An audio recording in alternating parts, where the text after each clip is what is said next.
पश्चिम बंगाल के जलाशयों में टीएमसी के अवैध नियंत्रण को मुक्त कर हम ब्लू इकोनॉमी को सशक्त बनाएंगे।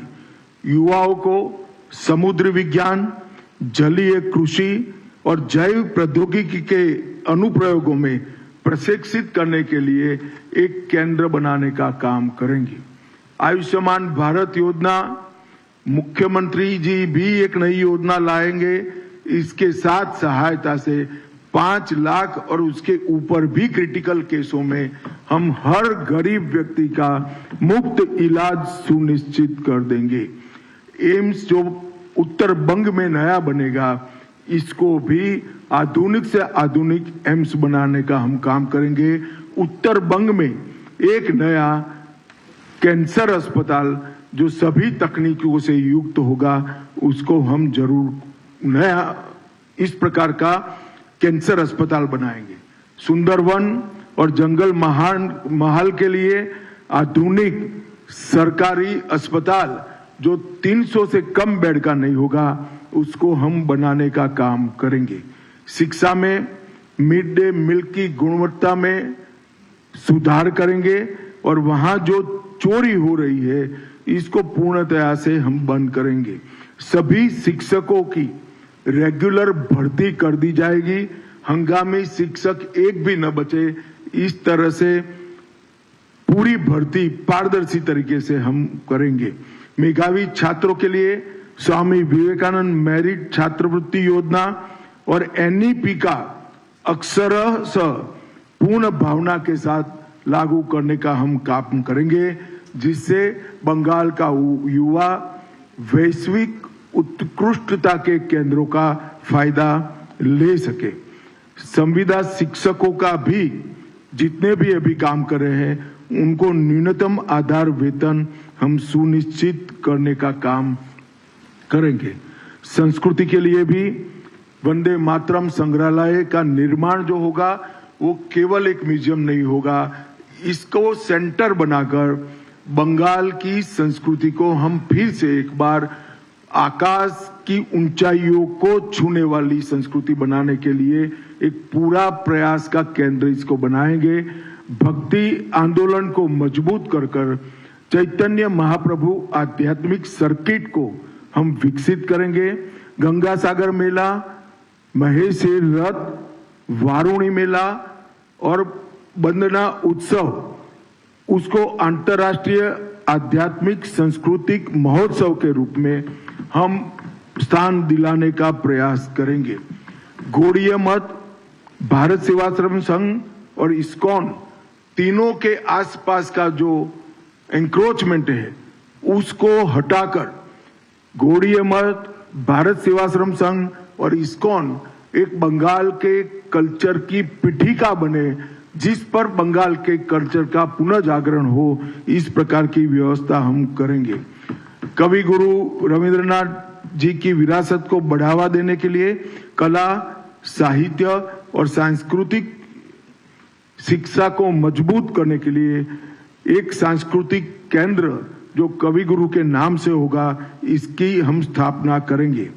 राज्य में थिएटर समूहों का वार्षिक अनुदान बढ़ाकर 1 लाख कर दिया जाएगा और पुणे के तर्ज पर यहाँ पर थिएटर के देश भर के कलाकारों के लिए एक बहुत मॉडर्न आधुनिक एक कॉलेज बनाने का, इंस्टीट्यूट बनाने का काम भी हम करेंगे, जो बंगाल के तख्ते को, बंगाल के थिएटर को फिर एक बार ऊंचाई पर ले जाने का काम करेगा।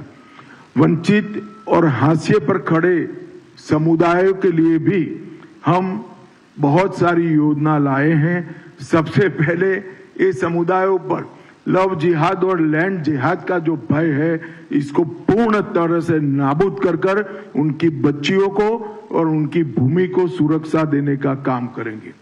विधवाओं, वरिष्ठ नागरिकों और दिव्यांग जनों की सहायता को हम 2 गुना करेंगे। पर्वतीय क्षेत्रों के लिए स्थानिक आकांक्षाओं का सम्मान करते हुए संवैधानिक ढांचे में इसका निकाल रहेंगे। बंगाल की एकरूपता को हम अक्षुण्ण रखेंगे और बंगाल को एक ही रखकर पर्वतीय क्षेत्र की आकांक्षाओं का सम्मान करने के लिए हम संवैधानिक रास्ता ढूंढेंगे। हर घर मुफ्त बिजली योजना के अंतर्गत पीएम सूर्यघर जो योजना है, सोलार रूफटॉप पैनल को बढ़ावा देकर हर गांव का 20% हिस्सा सोलार रूफटॉप से युक्त हो, इसके लिए एक पंचवर्षीय कार्यक्रम बनाएंगे। एसटी, एससी और ओबीसी समुदायों के लिए समता मूलक विकास के प्रयास के लिए उनके लिए एक रोड मैप बनाया जाएगा। चाहे जनजातियों को भूमि का पट्टा देने का हम काम करेंगे, न्यूनतम मजदूरी सुनिश्चित करेंगे और आसाम की तर्ज पर वहां चाहे श्रमिकों के बच्चों को पढ़ाने के लिए एक बहुत बड़ा स्कूलों का चेन बनाएंगे और स्वास्थ्य केंद्रों का भी चेन बनाने का काम करेंगे। चाय बागान के श्रमिकों का भूमि का पट्टा देना ये फौरी वादा नहीं है। हम सरकार बनने के 100 दिन के अंदर ही एक निश्चित रोड मैप पर हम आएंगे। पर्यटन को बढ़ावा देने के लिए दार्जिलिंग को एक प्रमुख इको एडवेंचर और हेरिटेज पर्यटन केंद्र के रूप में हम विकसाएंगे। बंगाल के प्रसिद्ध मेलों को यूनेस्को की धरोहर बनाने का प्रयास कर विश्व भर से यहाँ पर पर्यटन आए, इसके लिए हम प्रयास करेंगे।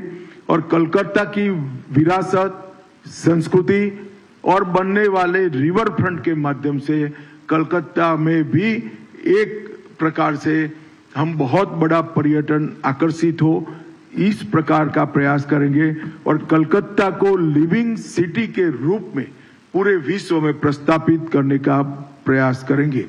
रॉयल बंगाल टाइगर उनके प्राकृतिक आवास का संरक्षण और सुरक्षा के साथ साथ बंगाल का रॉयल टाइगर टूरिज्म का भी बहुत बड़ा केंद्र बने, इसके लिए हम आगे बढ़ेंगे।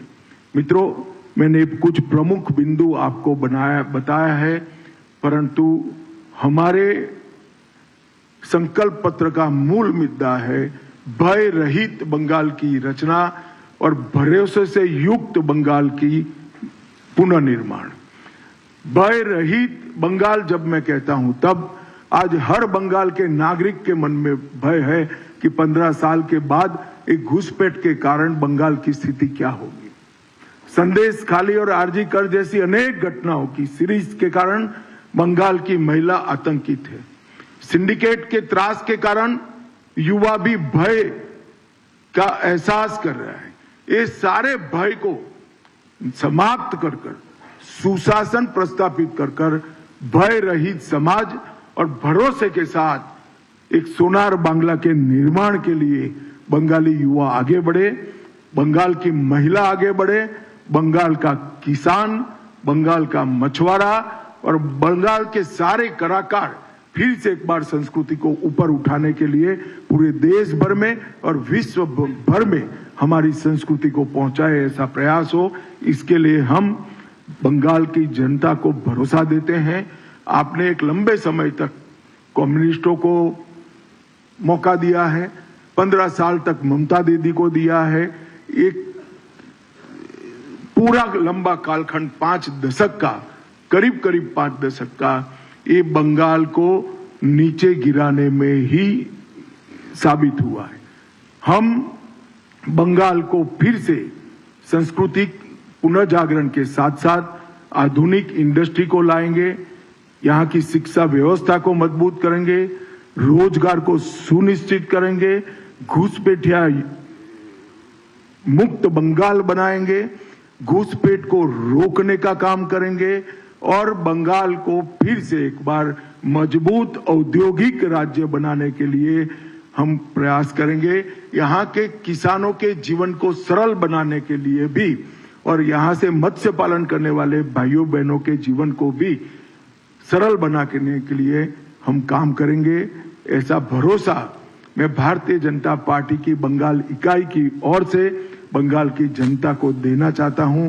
आइए हम सब मिलकर गुरुवर टैगोर की कल्पना का सोनार बांग्ला का निर्माण करें और एक बड़े दुस्वप्न का अंत करते हुए एक नई भोर जैसे होती हो नई सुबह की हम शुरुआत करें। यही बंगाल की जनता को मेरी अभ्यर्थना है, विनंती है। भाजपा की सरकार बनाइए और बंगाल में भरोसे का शासन प्रस्थापित करिए। धन्यवाद।